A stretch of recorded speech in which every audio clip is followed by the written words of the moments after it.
त्यामुळे सगळ्यांना सोबत घेऊन आणि मला विश्वास आहे की ज्यावेळी आम्ही जनतेत जाऊ त्यावेळी त्यांचाही मोठा पाठिंबा आम्हाला मिळेल।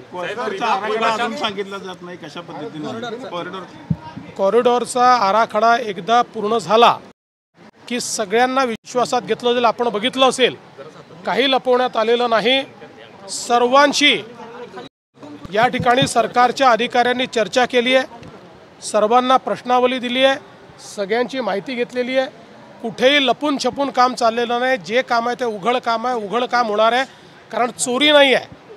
पंढरपूर विकास आराखडा म्हणजे चोरी नाही आहे। पंढरपूर विकास आराखडा म्हणजे सर्व लोकांना सोबत घेऊन आपल्या श्री विठ्ठलाचं जे मंदिर आहे त्या मंदिराचा आणि आपल्या संपूर्ण या परिसराचा विकास करणं हे याचं ध्येय आहे।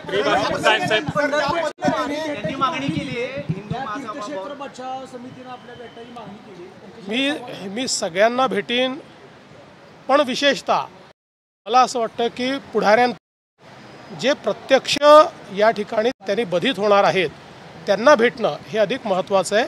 त्यांच्याही लोकांना भेटेल, पण पुढाऱ्यांना भेटायचं पुढाऱ्यांना भेटेल। त्रिभाषा धोरणावरून केंद्राने स्पष्टीकरण दिले, तर राज्याचं स्पष्टीकरण काय असणार आहे? इथे मी कुठल्याही दुसऱ्या प्रश्नाला उत्तर देणार नाही।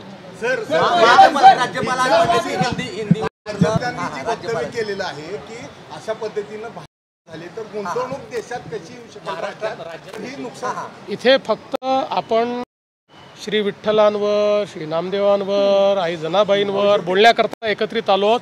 मंदिराचा परिसर आहे। एवढंच तुम्हाला सांगतो की राज्यपाल जे आहेत, जे योग्य आहेत ते राज्यपाल बोलतात। राज्यपालांना कुठल्याही राजकीय वादात ओढणं योग्य नाही।